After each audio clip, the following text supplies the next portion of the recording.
Welcome to That's the Word, wholesome tales for the whole family. I'm Father James Yamauchi. Today's story, the men who forged their own metal. It was another day at the office, and Thomas sat down at his desk with a hot cup of coffee. A folder had been delivered overnight with a new assignment.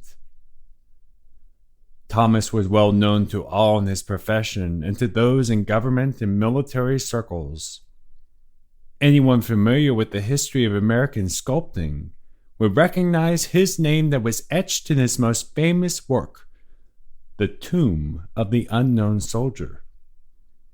He had gone on to design numerous military medals, including the World War II Victory Medal, Women's Army Corps Service Medal, Army of Occupation Medal, and the National Defense Service Medal. Now, as he combed through the documents related to his latest assignment, Thomas knew that this medal would be the most prestigious he had ever designed.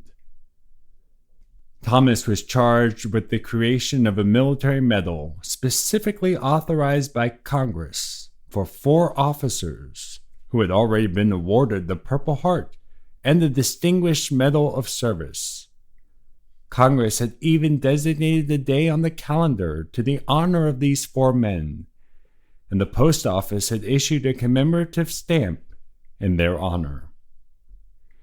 Attempts had been made to award these officers the Medal of Honor, but the heroic actions of the officers did not technically take place under fire and during combat with the enemy. To circumvent this technicality, Thomas had been commissioned to design a new medal with the same weight and importance as the Medal of Honor. Thomas poured through the material in the folder. These 4 officers had all answered the call to serve in World War II following the bombing at Pearl Harbor, and first met each other at an army camp in Massachusetts. They were disappointed with their first assignment, serving in the airfields and installations of Greenland. They boarded an army transport ship along with 916 others for the treacherous trip across the North Atlantic. On a cold and dark February night, 150 miles from their destination, their ship would be torpedoed by a German U-boat. Less than 20 minutes after impact, the ship would slip beneath the Atlantic's icy waters. Only 230 men would survive and live to tell of the heroism of the 4 officers. After the ship was torpedoed, the 4 officers had dispersed among the soldiers, calming those who were frightened, tending wounds, and guiding those disoriented to safety in the frigid night air. They managed to open a storage locker of life jackets and distributed them to the men. When there were no more life jackets, the 4 men sacrificed their own life jackets to give to 4 frightened young sailors.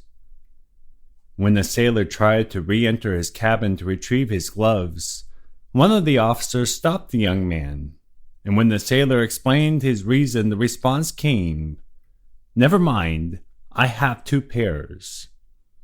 The sailor took the gloves hastily, never stopping to think until he had reached safety that there was not a second pair of gloves. The most memorable moment for the survivors was the final minutes of the ship's existence. Amid the screams of pain and horror, the voices of the 4 officers were heard as their arms were linked together, braced against the railings, praying, singing, and providing strength to one another. It was, recounted one eyewitness, the finest thing I have ever seen this side of heaven. The ship disappeared beneath the waters of the Atlantic, taking the 4 officers and 686 men to their grave. nearly 18 years after the death of the 4 officers. Their relatives gathered for an award ceremony at an Army installation in Virginia. The Secretary of the Army was present, as well as the new medals that had been designed by Thomas. On one side of the medal was an eagle, with elevated wings clutching 2 olive branches, symbol of peace and renaissance. On the reverse side was an open book with the names of the 4 officers. Above the left side of the book, a cross is shown, and above the right side are shown the tablets of Moses and the Star of David. The medal's ribbon bore the same color as the Medal of Honor, representing courage above and beyond the call of duty. The medal has only been given at one ceremony, awarded posthumously to the next of kin to 4 United States officers, the 4 men who laid down their lives on that cold, sinking ship. The 4 men for whose heroic actions Congress designated every February 3rd in their honor, and struck a new medal equal in rank to the Medal of Honor.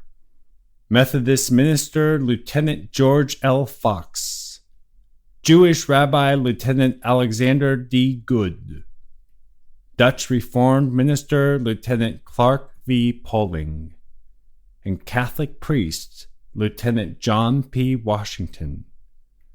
4 men known collectively as the 4 chaplains. And for this week, that's the word.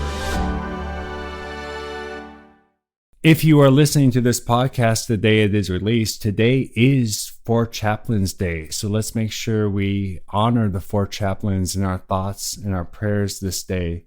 And another interesting point of fact is that our inspiration for this podcast is taken from the style that Paul Harvey adopted for his show.